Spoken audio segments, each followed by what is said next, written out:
Pokemon card singles, hey? I don't really touch on this topic very much at all because I like to address more the sealed side of Pokemon card investing. But today, going off the beaten track, we're going to look at investing in Pokemon card singles.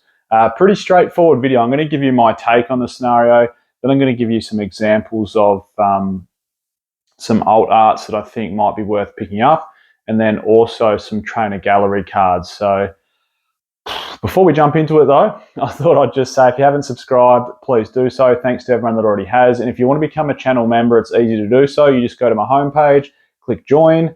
Once you do join, you can shoot me an email with your YouTube handle and ask me any question you want relating to Pokemon investing, and I'll get back to you in a timely manner. Anyway, onto the video.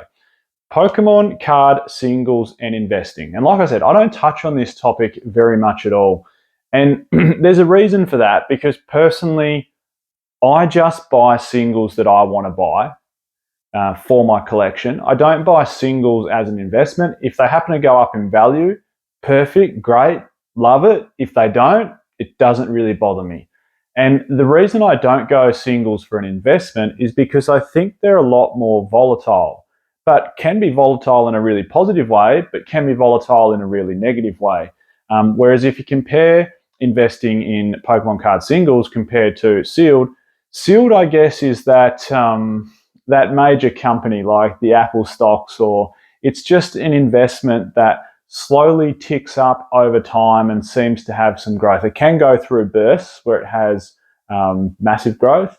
It can go through stagnant periods where it has next to no growth. It can also cop a reprint and take a little bit of a dip, but soon enough it's going to come back to earth. You're not going to get with buying a sealed product, right? Like if you buy let's take a Scarlet and Violet booster box at the moment. You buy an Obsidian Flames booster box for 90 US bucks, or 180 Australian bucks, or whatever the going price is. Okay, that is not going to take a 50 or 60 or 70% nosedive. Like it's not going to be a $30 US booster box or a $65 Australian booster. Like it's just not going to happen. Your money's pretty safe parked there if you get in at entry point price, even if it sits stagnant for 2 or 3 years, and then it finally takes that rise that you might be looking for. Like you're not going to hit big losses.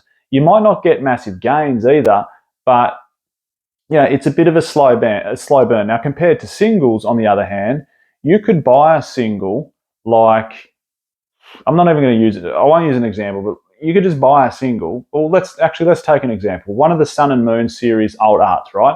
Say you bought those 2 years ago.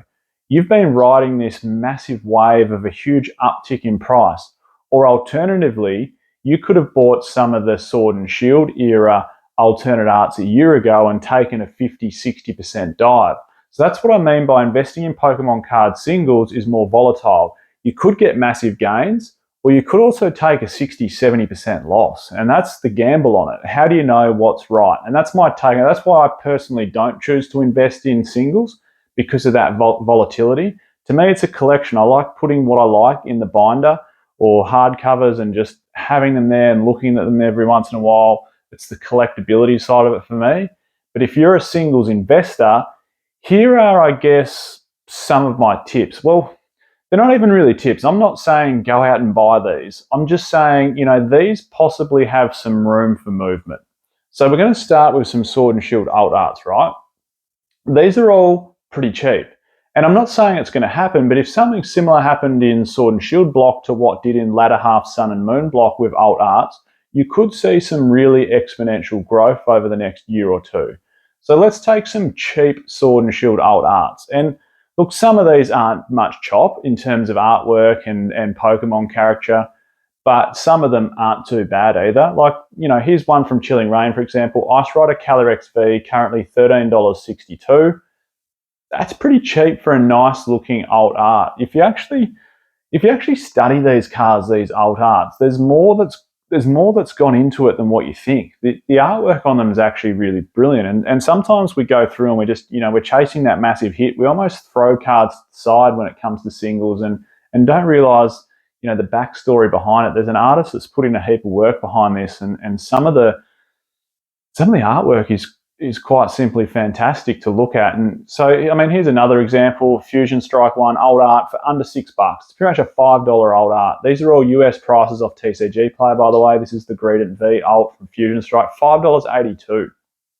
I mean, even if this card jumps to $15 in 2 years' time, for argument's sake, you've nearly, or basically 3x your money in 2 years. Like, it's an old art. Will it go to $15? I'm not saying it will. It could.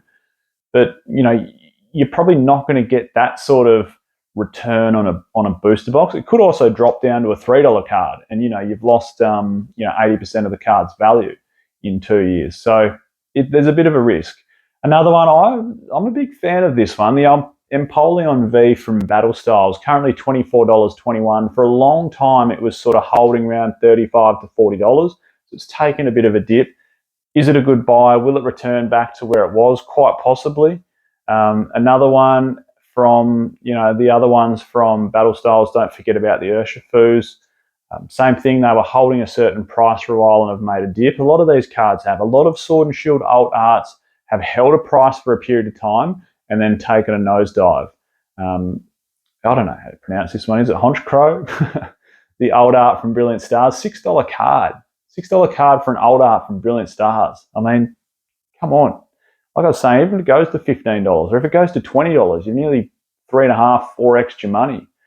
Here's a nice looking card, which again held a price for a certain period of time and has taken a dip, and that's that Beedrill V from Astral Radiance. It's original 151 Pokemon. It's sitting at $17.72.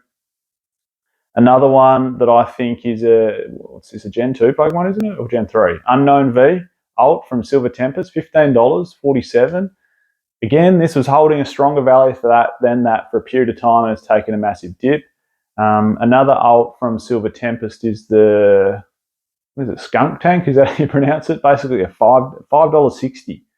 $5.60 old art from Silver Tempest. Now, I'm not saying, like I said at the start, I'm not saying go pick these up. Oh, Michael from Michael Pokeod said go pick these up. These are going to go to the moon. I'm not saying that. I'm saying they seem undervalued. And if anything similar could happen from Sun and Moon era with the alt arts like we've seen in the last year or so, then it's going to mean some exponential gains for you on those cards. Now, I'm not saying that's going to happen, of course, and you could argue a lot of the cards from Sun and Moon era with the alt arts that did take that massive step up north were, I suppose, more fan favourite Pokemon. A lot of these examples I've given on the alt arts here aren't really what you'd say are fan favourites. I mean, the Beedrill, it's original 151. The Empoleon's a great looking card, but none of them are probably, fan favourites. But I think there's some room for growth there on some of those. Here's another one, right? So I want to give you some trainer galleries from Sword and Shield. I'm going to give you a list of some that are under $5 and a list of some that are under $1 US. $1. That's their TCG market price. So look at some of these examples, right, that are under $5 US, okay? And some of them are close to $1 even. Some of them are like $2 cards or $3 cards. The Charizard from Lost Origin is under $5. Pikachu from Lost Origin is under $5. Snorlax from Lost Origin is under $5. The Gengar from Lost Origin is under $5. I mean, there's 4 great examples, right? They're all original 151 Pokemon. The artwork on them's fantastic. Yes, the pull rates are pretty good, so there's an abundance of them out there. But I think that Snorlax is and the Gengar are like $2.20 cards or something, $2.50 cards. Even if they go to $6 or $7 in 2 years' time, again, that's 2-3xing your money. Why not hedge a bet on it? Especially that Gengar. That Gengar from Lost Origin for like $2 odd. I mean, what's the harm in trying to buy 100 of them for $2? You're only spending $200. What happens if they go to $4 a card? Doubled your money. Not saying it's going to happen, but they just seem like undervalued, don't they? And here's a few more, right? The Galarian Zapdos from Astral Radiance, under $5. Kingdra from Astral Radiance, under $5. It can't go in the under $1 section, but it's very, very close to a $1 card. I think it's like $1.20. And that is a really, really nice looking Pokemon card. Then we've got the 3 from Brilliant Stars, the 3 original Eeveelutions. Not only do we have the Eevee, which is, again, just over $1 card. But we've got the Vaporeon, Flareon, and Jolteon from Brilliant Stars, all under $5. The cheapest there being the Jolteon. Flareon sits in the middle, and the Vaporeon being the most expensive. I think because of its artwork, it's probably got the best artwork out of those three original evolutions, but all under $5. Cheap. Cheap. And now these trainer galleries are under $1. You've got, I mean, none of these are probably what you call fan favorite Pokemon, but just check out the artwork on some of these. Like for under $1 is their market price on TCG Player. Milotic from Silver Tempest, nice looking card. Braixen from Silver Tempest, nice looking card, under $1. Jinx, an original 151 from Silver Tempest Trainer Gallery, under $1. Hisuian Arcanine, I know it's the Hisuian version, but it's Arcanine, again, original 151 Pokemon from Silver Tempest, under $1. The Hoot Hoot from Astral Radiance, the artwork on this is actually pretty cool, under $1. How do you pronounce this? Deden, is it, from Brilliant Stars? Dedenne? I don't know how to pronounce it, but under $1. And Octillery from Brilliant Stars. I can remember when they first launched Brilliant Stars and they were showing us the trainer gallery. And yeah, I know, there's some easier ones to pull from trainer galleries. You've sort of got those easy section of trainer gallery cards to pull, and the harder section. The harder section with harder pull rates, commands more value. But I mean, these cards are under $1, and they're trainer gallery cards. They're good looking cards. I mean, like I was saying, even if you bought 100 of them at 80 cents, 85 cents, what harm have you got? What risk have you got? I mean, they could go to 40 cents, but they could also go to $2 cards. If you're into that is. If you're into the whole, buying singles as a way to make money, especially cheap ones, and maybe hoping for a 3x, and then you're happy to sell off bulk, that's, might be a good way for you to make some money from the Pokemon card hobby. Well, there's my take on singles, hey? Hopefully all that made sense. Leave me a comment down below, though. What do you think is an undervalued card at the moment? I should have said that at the start of the video because I want your opinion on it.